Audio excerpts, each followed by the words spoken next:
I think that, for me, I'm going to be a harsher critic. Happy we got the win.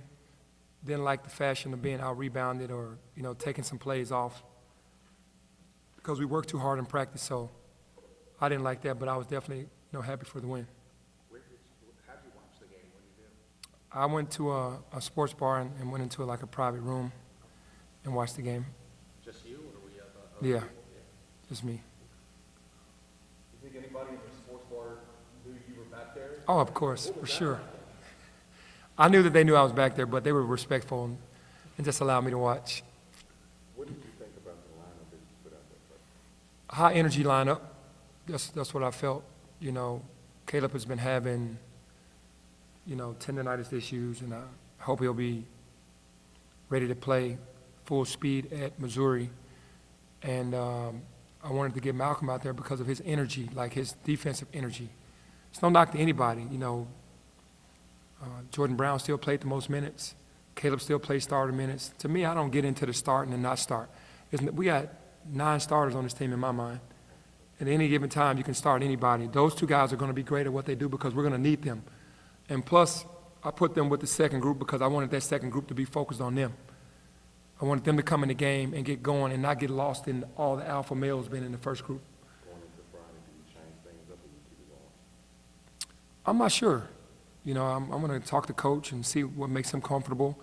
The guys are locked in. They're together. And, excited for the challenge. I made this game because I knew it was going to be a very hard game for us early in the season. We want to see where we are. Respect their program. They play really hard.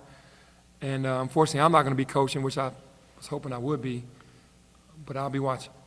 What concerns you about the The things that concern me is that they're well coached. They play for one another. They play extremely hard. And they're going to pressure the entire game, taking you out of your stuff. So it's going to be a hostile environment with, and they're looking forward to this game, I'm sure. What to you, this is good for these guys all together, kind of their first game against, in a hostile environment, against a team that's equivalent to them in terms of height and talent. Like, what are you hoping to see from this group in sort of a hostile environment? Yeah, I'm hoping to see the fight. Just go in there and beat Memphis basketball and just fight. Don't give up anything easy. Just compete the entire game because they're going to try to take your heart when you from jump ball. How important is it to have a guy like Rick out there in Doral? Yeah, veteran guy that's won a lot of ball games, that understands the game, has been in the SEC, before. He's, well versed in coaching a number of games. So it's really good to have him to be the guy that, to take over the helm. What do you think about your patience of efforts from Monday? I know you didn't like Yeah, I'll give that a B, almost C plus B, because we're better. No knock, because Mo does a great job with his team. They were executing. The point guard, Chase Adams, had an unbelievable game, played 30 minutes, and it kind of did what he wanted to do out there, really. And that was kind of discouraging to me. No disrespect to his game, but to me, our team understands now how to try to, make it harder on guards. What's the correspondence between you and Rick like leading up to that game where he coached instead of you? And what's the balance between letting Rick Stansbury cook versus kind of doing things the way you want to do? Yeah, I think that, obviously leading up until when I couldn't communicate with the team, we had the practices, and he understood the game plan and went in there with that game plan. This game plan, me and him have sat down for a couple of days and talked it through, so he's comfortable because he's going into a hostile environment on the road. So it's not going to be much more different than what I do. It's just going to be a comfort level for what he wants.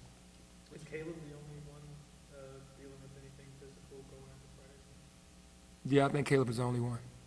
What did you, it seemed like Javon Quinterly, the first half, it seemed like he was kind of I don't know if lax is the right word, but kind of was just kind of floating in it seemed like you guys really kind of hit a stride when both, whether it was Jalen or him, kind of asserted themselves at point guard. I'm curious what you thought of, the point guard situation in that game, in that first game. Yeah, well, to all fairness to JQ, he's been out a month, and he only got one exhibition before he got into that game, so he's still trying to get back to where he was, because before he went out, he was looking really, really good.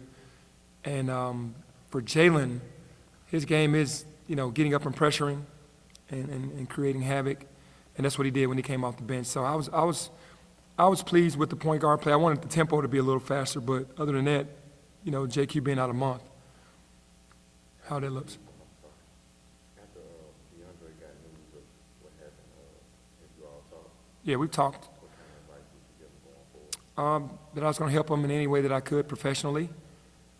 Dre and I talk 4 times a week anyway. Me and him have a really good relationship, and I felt like that was very unfortunate that he didn't get the waiver. Walton had a really good first half. How good did he get? And he reminds me of Preston a little bit, the way he plays his style and whatnot. How good can Walton be on the team? Jaquan, nothing shocks me about him because he has super talent. He does. He showed that in the first half. He's even a better person because he basically backed off trying to go get 30 points and started finding teammates. He could have easily been selfish and tried to go for it, probably got 30.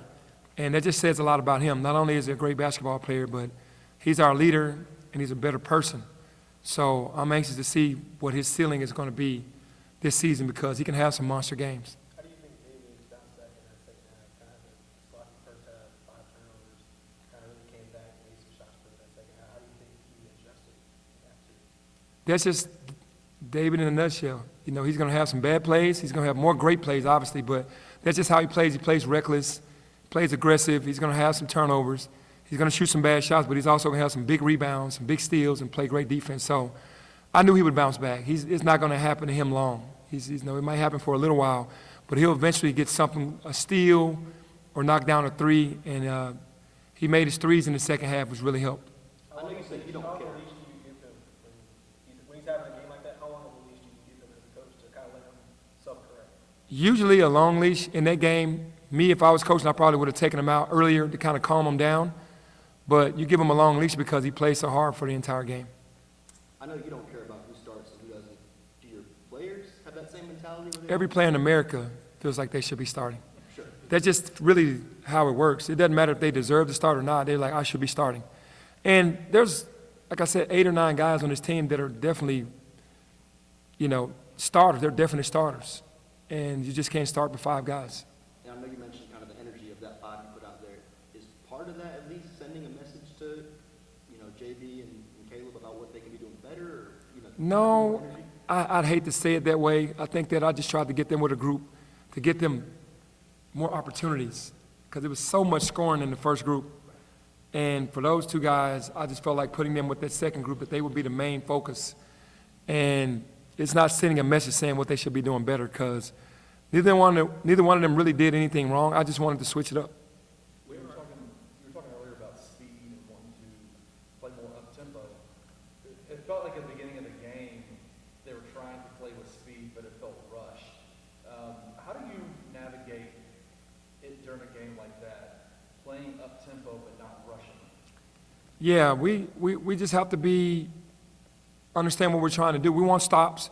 We want to get the ball down the court. If it's not there, then we slow down. We're not trying to force it because that's when the turnovers happen. We have to be smarter about our decision-making while we're trying to rush. And you definitely have to do that at Missouri because they're gonna speed you up and pressure you, and you just have to be smarter. But, it's going to happen some games. That's just going to happen when you go fast and then you make bad decisions and you turn the ball over. Two more. How do you feel about your defensive execution against Jackson State? What do you feel like you got it correct? Or is it tougher? I wasn't pleased because we really didn't play Memphis basketball. And that's like, again, you got to give some credit to Mo because he had his guys prepared. A lot of people know we're going to pressure the ball and that we're going to, disrupt, and they were ready for it. So we just have to be able to adjust during the game. If something's not working, we go to something else until we get what we want. Along those lines, going into kind of your first big game of the season, where do you think you're at in terms of cohesiveness, chemistry? Because win or lose, this is probably going to be a chemistry-building moment for you guys this Friday. And it's probably not a finished product. You got so much of the season left. Where do you think you're at in that process? I think the guys are together off the court mentally to be ready. Let's go, let's get it. On the court, things change because these guys are scorers. They kind of get the blinders on and then you go, I can do it, and then another guy will try to do it. So we really have to be mindful of that and make sure that we keep everybody in the same mind frame of sharing the basketball, because Missouri will make you turn the ball over if you're trying to do it by yourself. It's a great thing because we're scoring a lot of points. We scored 100 both games in the exhibition and 94 in the first regular season game. That's a lot of points. But we have to understand that we have to do it together, not just one or two guys. Did you have streaming issues at the restaurant? I did. Fans did? I did have streaming issues. Are you going to Columbia? Yes.